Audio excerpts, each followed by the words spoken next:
second chapter continues a little bit through the history of how we economically value things, looking at subjective value, as Janice was talking there. And Mark poses the question, what happened to art for art's sake? And should we as a society deliberately privilege the things that we really value? And if you look at the certain species of economists, the neoclassical economists, they shifted the value theory from objective sort of production to subjective or perceived value of goods, where labor doesn't give the goods value. It's how they're used that gives them value.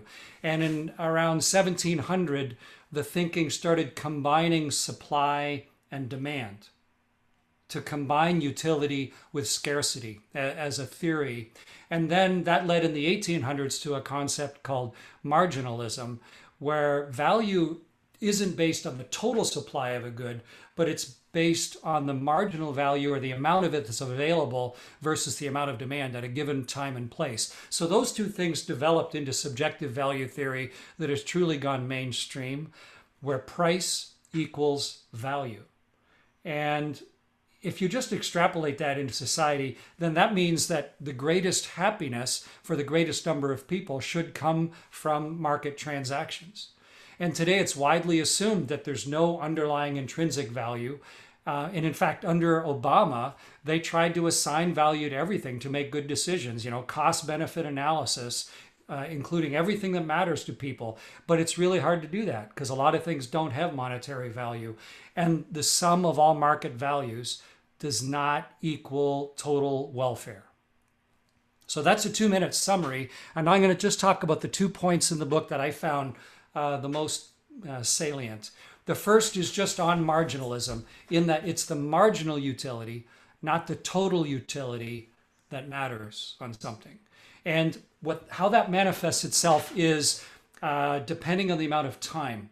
If time is really short, then supply is fixed, and therefore the value of a good is determined totally by demand. If there's a short amount of time available, like a little bit more time, where the firm can change their production run, then supply and demand sort of jointly work together. If it's a medium term where the upstream can be modified, where the plant can modify itself, then it's really kind of the value depends on whether the industry has a particularly good constant intent and can cost a scale. And then the long run is where the population and the technology are constantly varying, and we end up with supply side conditions. So I found that an interesting thought to go through. And then the second is the lack of intrinsic value, where we equate worth or value with society's values. And the consequences, in my last 40 seconds, it leads to market failures, where you have like an oligopoly or a monopoly or an externality like climate crisis. That's not going to work. Human frailties, the pandemic has revealed that we make dumb decisions. We base it on incorrect assumptions, and market crashes and climate change. They are tragedies of the horizon. The gaps between value and values.